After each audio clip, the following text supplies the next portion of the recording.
Hello, and thank you very much for joining us on the Bringing Excellence into Retail, the Customer Experience in Retail 2025 online version, which is a shorter version of the online and present that we ran earlier in 2024. First of all, I would like to thank Skills for Retail for bringing this program to us.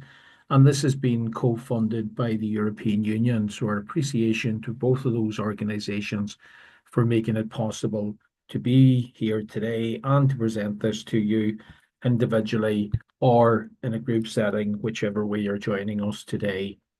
And just to move through the program and what we'll be covering today, just to start with a statistic, that 88% of customers say that the customer experience a company provides is as important as its products, prices, or services. So customer experience is becoming a very, very um, highly important feature and factor of retail.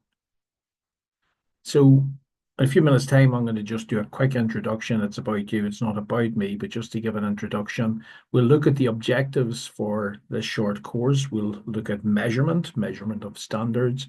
We'll talk about the experience economy. Then we'll move on to talk about omni-channel retailing, seamless experiences across both the physical, which is the stores, and the digital spaces, which is mainly online. We'll look at sustainability and ethical retail, the impact on customer loyalty. We'll look at skills of the future in retail and how they are broken down and what skills will be seen as very important in the future of retail. And that future has arrived already. We'll look at communication and focus mainly on the world-class basics about doing the small things extraordinarily well and getting them as right as possible.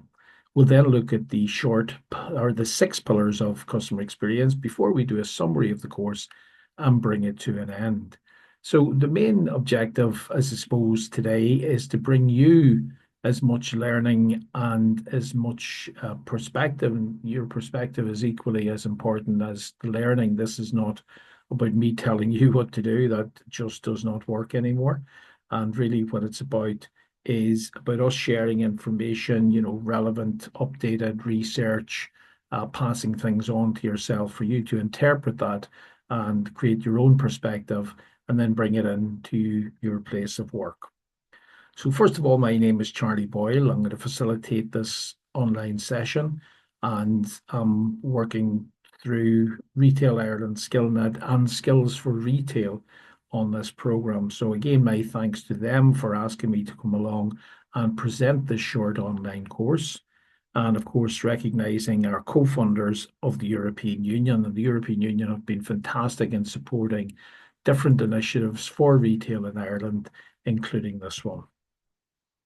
So the objectives today is to leave today's short course with several key takeaways and to bring them immediately back to the workplace so as to add value to the customer experience with your company.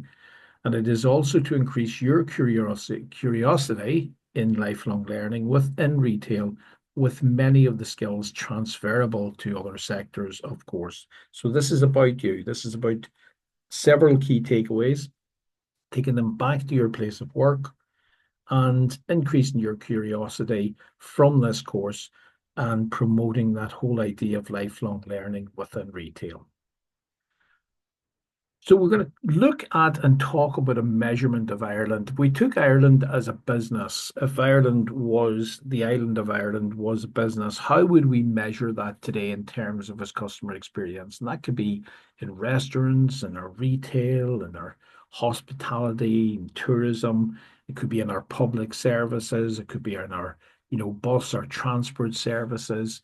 It could be government services. What are the government services like? And if we were to look at that overall, how would we score that, or how might we score that, let's say, on a scale of 1 to 10? 10 being that it would be like being in Disney every day, that it's of that standard, that it's really good everywhere and anywhere you go. A one would be that it is absolutely terrible, that the customer experience, the customer service is the worst that we've ever seen. And I don't think if it was a one that we would survive as a country. So that means that it's possibly somewhere between more than one and maybe less than 10 because we're not brilliant all the time.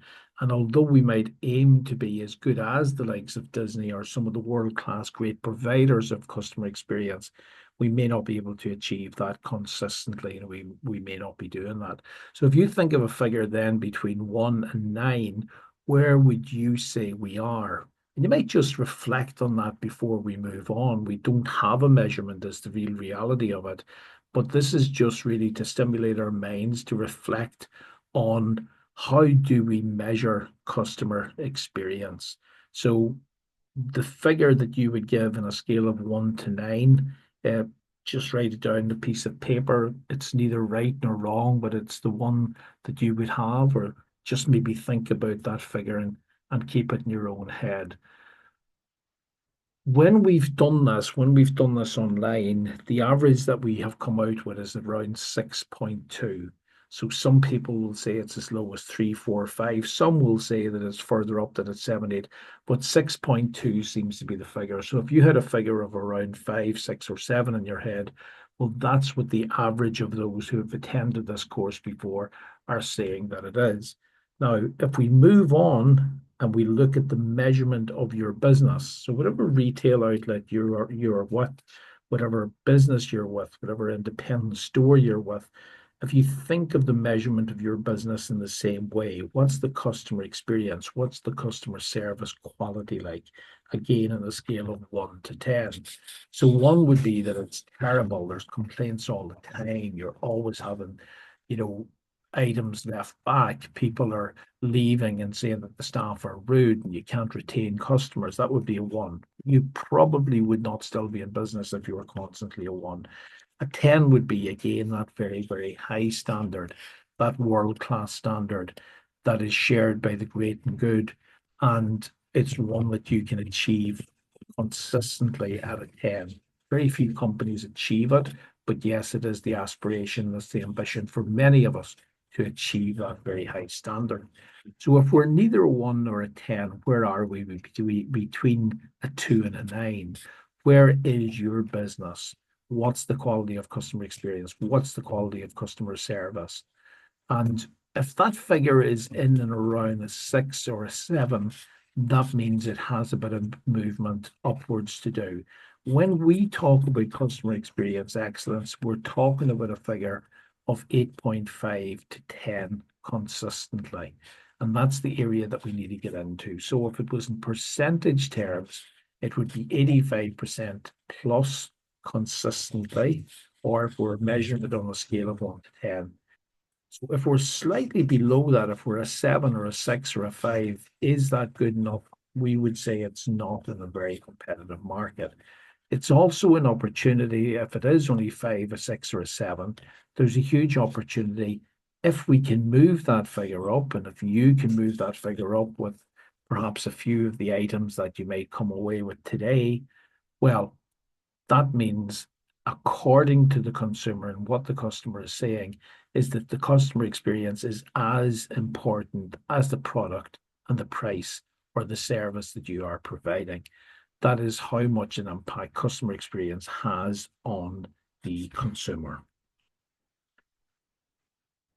I want to talk a bit about the experience economy. From the year 2000, which was 25 years ago, two gentlemen called Payne and Gilmore, who are based in the United States, great observers of business and trends and consumer psychology, they predicted that we were entering a experience economy, that experience economy would suggest that people are buying experiences as much as they are the product at a given price. So the experience of going to the shopping mall, the experience of going to the store, the experience of buying online, how important is the overall experience? If we think of music as a product, for example, if we think of a Taylor Swift album, That Taylor Swift album may be the product, but what's the experience of going to a Taylor Swift concert? It's much greater than just the product, which is her music, because of course we can buy that music online now on the likes of Spotify and play it, but very often we're drawn to the overall experience. Now, that experience can be in a live setting, it could be in store, it could be, if it was in store, it would probably take into play parking at the mall, the lighting downstairs in the car park, the walking up the escalator, the music, the ambience, the atmosphere, the excitement, the buzz, the lighting, all of the elements that add to a fantastic experience. A big element of that experience is, of course, the customer experience inside, the standards, the emotional connection, all of that being of huge importance. So the experience economy suggests that we as retailers are the actors, the staff are the actors, the customers are the audience, and then everything after that is as if it was an experience, as if it was a theater. So the experience economy relates to practically everything we do, from eating out to shopping to experiences we might have in tourism, walking, kayaking, to our experience of driving. What's the user experience of driving a car? What's the user experience of using a mobile device? So more and more we're relating to the experience, and that the economies of the world are being driven on that experience. And this relates back, of course, to customer experience. And this is just to put a focus on the importance of customer experience. We now are going to have a quick chat about omni-channel retailing experiences across both physical and the digital spaces. And of course, long before COVID, trading online in those digital spaces was becoming quite popular. It is said that just before COVID, that 13% of retail sales were delivered online. I think that went up to something like maybe 38 to 40% during COVID. And although it has settled back down, digital and online selling is here to stay. However, the greatest part of shopping in retail still remains in store. So the in-store experience is still of premium importance because that's where most of the shopping takes place. Will retail ever be taken over by the digital? We don't know. We can't predict that far into the future. But what we can predict with a certain degree of certainty over the next year, 2 years, is that the physical element of the customer experience is still of huge importance. And if that physical element, if that means that people coming into our stores and coming into the malls and coming into the independent stores to touch and to feel and to, get the tastes even of the food that we're selling, that means that that element of it, the customer service, the human interaction, is of huge importance. Now, the digital spaces, the digital creations, the innovation in digital, the digital disruption that's happening should always be an enhancement of the human touch, but not a replacement of it. So we shouldn't go digital just for the sake of going digital. We should go digital because it enhances that initial excellence of the human element or the customer service served through a customer. So omni-channel retailing simply means many ways to retail, many channels to retail, the in-store, the digital space, and the other spaces that are coming about, whatever way we're doing that. It could be click and collect, which is a hybrid of both. So the click and collect, you order online, then you go into store, and there's engagement then with a staff member, and you collect your item. A digital only would be perhaps just directly to your house. And the in-store, of course, is self-explanatory. That's physically going to the store. So in all of those areas, we must get better in a very competitive market. We must be really, really good at all of those omni-channel retailing experiences and the touch points. A touch point simply means an interaction between you as a customer and touching the business. That's either in contact with a person who's serving you or interacting, as it might be, online, the purchasing of a book or shoes or whatever the purchase may be. Sustainability and ethical retail is becoming ever more important in the overall customer experience. Sustainability might be adherence to the Sustainable Development Goals, of which there are 17 goals, as set out by the European Union. Sometimes we talk about the ESGs, but sustainability means people, profit, and the planet, making sure that we're looking after those areas, all of those areas. Sometimes we think sustainability is simply about the green element of it, the life on land and life below water, and making sure that we're leaving this planet a better place for the generations to come. That is of huge importance, without question. But sometimes we don't think enough about the people. What are we doing for the people within retail? Things like education, gender equality, all other equalities, communities, sustainable communities. What are we doing in regard to that? So all of those elements, and if you look and want to study a bit more about the Sustainable Development Goals, just simply Google that and see all of the fantastic resources that are there, YouTube resources such as the sheets, the 17 Sustainable Development Goals, and then relate them to your particular store. Ethical retailing is huge already, and that's only going to get bigger. So the last 2 or 3 generations, the X, Y, and the Gen Zs, are all over this. They want to know, where's the product coming from? Does it have ethical leadership and where it's been sourced? Is there a story behind it that's a positive one? And if we think they are demanding, watch what's coming next. So the Generation Alphas, who are now 13, 14-year-olds, will be huge into sustainability and ethical retailing. So it's in the retailers and the retail staff's interest to be aware of this, to be aware of being able to tell your story, to be storytellers around the sustainability and the ethics of the product that you are selling. That is very, very important.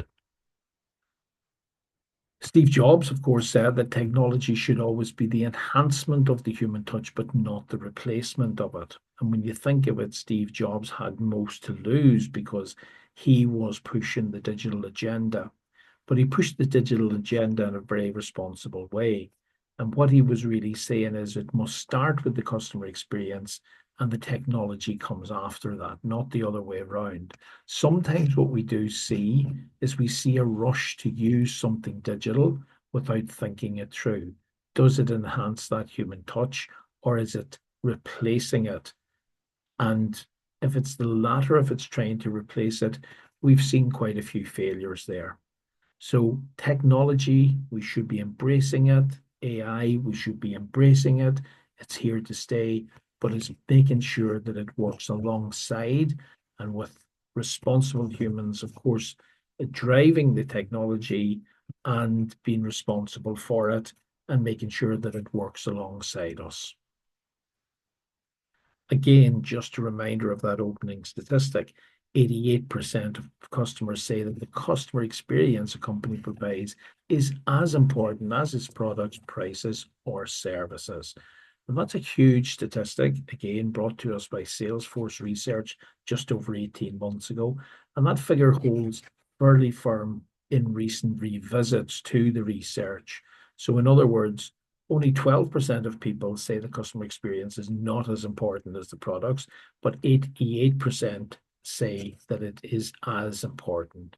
So that's quite a significant statistic.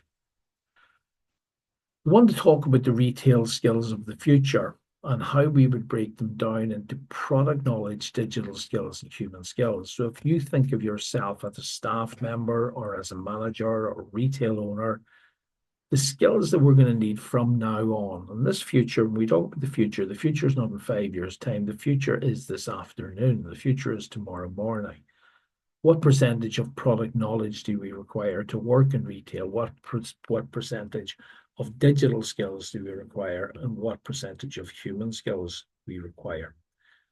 Now, through a study with MIT in the United States, we've carried out quite a bit of research into this in Ireland over the last 3 years.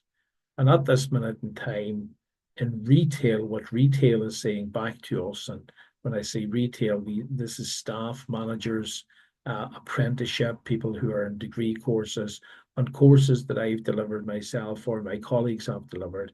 And we simply ask the question, what percentage of product knowledge do you require? What percentage of digital skills do you require? And in terms of human skills, what percentage of that is part of the skills of the future? And the breakdown of this roughly at the moment in retail is that product knowledge is around 35%. So you can't, you won't, and you don't need to know everything about every product, but you need to be able to acquire the knowledge. So having a device that gives you the knowledge is important, but 35% product knowledge is probably a good figure to have. In terms of digital skills, all you need to be able to do is to work the apparatus, to work the digital tool that's provided, and to be able to change and to be able to adapt if a new digital device comes into play. So with digital skills, you need about 15% of your skills to be digital skills. And that leaves 50% of the skills of the future as human skills. And this is a change because if it was 30 years ago, product knowledge would be higher, digital skills probably would be non-existent, and human skills might be around about that figure as well.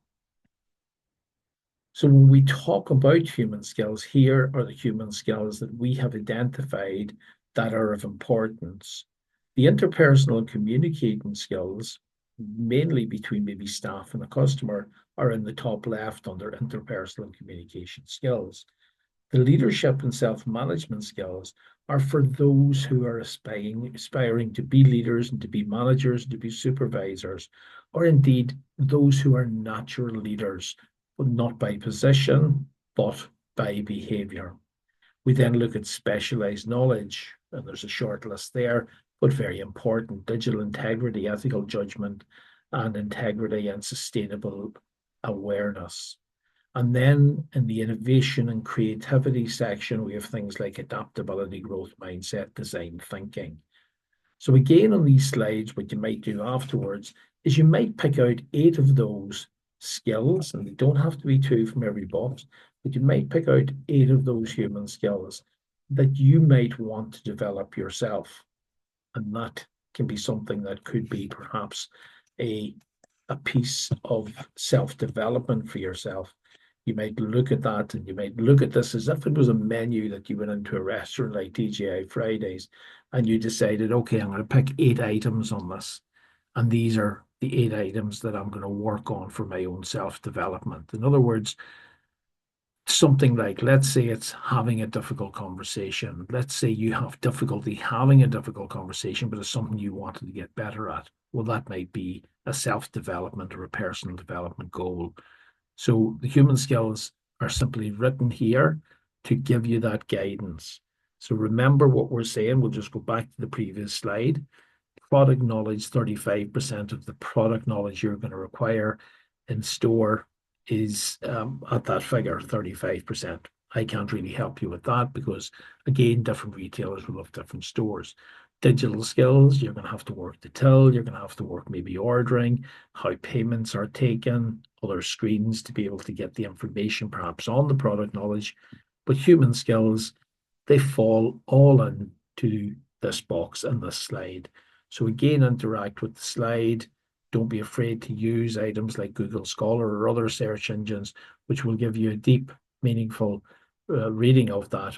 Or if your company want to reach out to Skills for Retail or to SkillNet Ireland and set up a course, that can be done and indeed part funded as well. So remember that is also available to you. In terms of one of those human skills, the skill of communication, just want to go through a very, very simple breakdown of communication. And this is communication and how it works in a face-to-face setting. So in a face-to-face setting, let's say behind a counter on the shop floor, or if it was, you know, if it was perhaps working in retail banking, the interaction between you and a customer has three forms of communication at play. Verbal is the words that we use. Vocal is the content, the tone, the pace, the energy, the enthusiasm.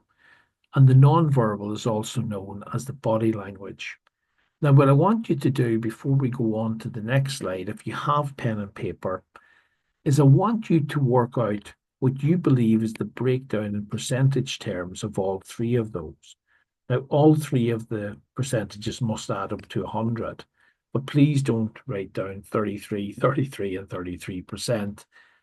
There is a right answer to this, and it's a Meribian report which happened many years ago, and it's still said to hold out in terms of the breakdown of what level of importance are the words in percentage terms, the verbal, what percentage of importance is the vocal, the tone, the pace, the energy, the clarity, and non-verbal, what percentage of body language is communication. So if you just write those three words down that are there as they are in the slide, and then write down without too much thought what you believe the breakdown is, which is the most important and what percentage would you give it, and then working back from there.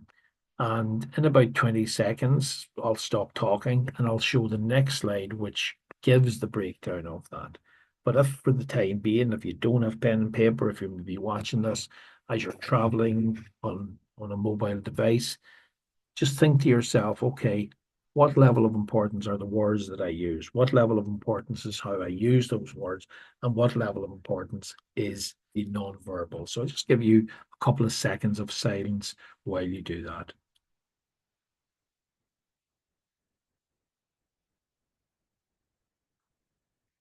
So what I'm going to do now is I'm going to reveal the answer to that is verbal, or the words that we use, is only 8% of communication.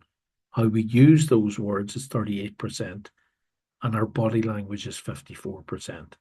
Now, if you had not seen that breakdown before, it is probably likely to surprise, but it could be a key takeaway of today's session. The reason for that is we believe the words to be of huge importance, which they are at 8%. But what we don't do is we don't put enough emphasis on how we use those words, and also the non-verbal, because we are communicating long before we speak with the customer. Somebody approaches the till, somebody approaches us on the floor, we approach somebody else on the floor. Our non-verbal, before we even talk, before we start the process of communication verbally, we are communicating non-verbally. And again, this is a good slide to work with our non-national citizens, the citizens who come in with not English as their first language. If we can break this down for them and we can show them this slide and we can help them through it and we can help them to be better with their body language, the words, or the English words that they have less importance. And that doesn't mean that they're not important, but they have less importance if they are good with their non-verbal communication and also their vocal communication. So there's a big body of work to be done in terms of cultural awareness, because culturally we communicate different than other people in Europe. We communicate perhaps similarly to the British, but we communicate in a different way, let's say, to the Northern European and the Eastern European bloc countries as such. And that is important, that we have this collaboration of communication, that we talk to each other and we explain the differences. And that's part of, training, of development, of just simply being a kind and a good colleague with compassion, is showing each other how we should communicate. But first of all, being aware, being self-aware of how we communicate, self-aware of our facial expressions. What's my non-verbal communication like? Key metrics. About 10 years ago, KPMG done us a huge favor by coming out with 6 pillars of customer experience. And over the last 10 years, globally and consistently, KPMG have researched what it is the consumer wants. What's the 6 pillars that we could build a really good customer experience program on? And they have come up with these 6, which are personalization, integrity, expectations, resolution, time and effort, and empathy. And under each of these on the slide ahead, it gives us an indication or a hint of what is meant by each. So, what is personalization? According to what's written under it, it says using individualized attention to drive an emotional connection. And an emotional connection would suggest a human connection. How do I personalize this for you? Do I use your name? Do I use maybe something that you bought in the past? I see that in the past you have bought a coat for us in the winter, and that was 2 years ago. Would you be interested in having a look at another one of those? And I see that you bought it medium. Again, trying to personalize it, not trying to manipulate, but trying to personalize it and to create that emotional connection. Why is that there? It's there because the consumer says that is important to them. So all we're doing in following this slide and the 6 pillars is we're following the voice of the customer. The customer is saying, this is what I want. The second thing they want is integrity. That sense of being trustworthy and engendering trust. So tell the truth, regardless of that price. We tell the truth and the person doesn't like the item and we don't get them today, we might have lost the sale today. We have kept the trust and the consumer will come back, the customer will return. But integrity is very much a currency in 2025. Expectation. It's important to manage, meet, and exceed the customer expectation. So we need to set the expectation. We need to make sure that the customer doesn't have a higher expectation of what it is we deliver. That sometimes can be a marketing effort where the marketers don't overpromise and then we in store underdeliver. But it's about managing that. And although it says meeting and exceeding customer expectations, the argument would be is that we always should try to exceed that customer expectation, not just meet it. Resolution. This is about fixing it when it goes wrong, turning a poor experience into a great one. Something goes wrong in the service, the item is wrong, the product is wrong, there was an incorrect price charged, there was, maybe poor service standard, poor emotional connection. Whatever it is, we must try and fix it. If we looked at the lifetime value of that customer, they are worth much, much more than perhaps the replacement of something that has a low value that they're asking for. So we need to pick our battles here, make sure that we have the empowerment from the company to resolve things fairly quickly. Now, if there's a very strict and stringent sort of policies and procedures within your company to resolve something, keep on challenging that and trying to make it as easy as possible. The next one is time and effort, and particularly so in Ireland, we don't like queues. We don't like effort. Although we share a lot of common research with the United Kingdom, somebody in Ireland does not like standing in a queue compared to somebody in England. So we must minimize the customer effort and create frictionless processes, trying to make it as quick as possible. Some of the great the shops, the supermarkets are quite good at this, Lidl and Aldi. If there's a queue developing, they tend to move on that very, very quickly, open another till and let somebody through. So they're trying to make it effortless and frictionless so there's not a build-up. That's only one area of that. The other areas might be if it's a call and you're, at the end of a phone, how quick can we sort this out? So we're making it a very efficient, very fast, very friendly effort overall. And the last one is empathy, of huge importance. Achieving an understanding of the customer circumstances to drive deep rapport. So listening with intent, listen to learn and learn to listen. It's not something that comes natural to all of us. Sometimes what we're doing when the customer is talking to us is we're waiting for a break to say what we want to say. That's not empathy. Empathy is listening to exactly what they're saying, what is being said here, and where can I help out. So They are the 6 pillars, the 6 pillars of personalization, integrity, and expectations, resolution, fixing it when it goes wrong, time and effort, and empathy. And again, focusing on those. And again, if we score highly in all 6 of those, there does not seem to be other areas that are outside of this that we need to focus on. So this research has been done for us. It's working. And if we look at all 6 of those, how good, bad, or indifferent are we at this within the retailer that we work for?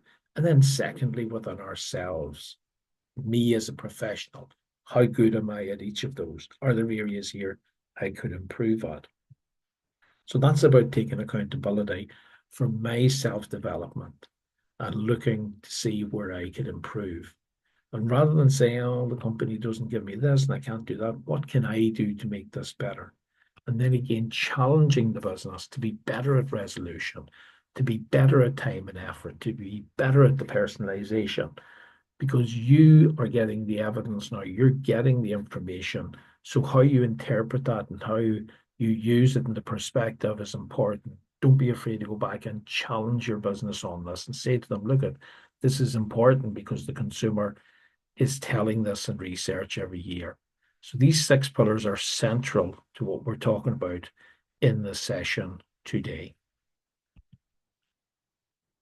I would like to thank you for your time. This has been a quick online session. It's not a replacement in any way for the longer online and in-person session that we delivered last year, but we were asked to put slides together for those of you who find it may be difficult to get off work and to have that shorter session. I hope that it has helped in some way. If there was 1 or 2 light bulbs there that you can use straight into your business, by all means, use those, and please do pass them on to other staff member in a very agile manner. So without further ado, I'd just like to thank you once again for coming on, and the very best. If you are looking for any future training, contact Retail Ireland SkillNet or Skills for Retail. And if that's in a company point of view, they'd be more than pleased to help you. And also individually look at the apprenticeships and the retail degree courses that are available and be curious about those. Thank you so much and take care.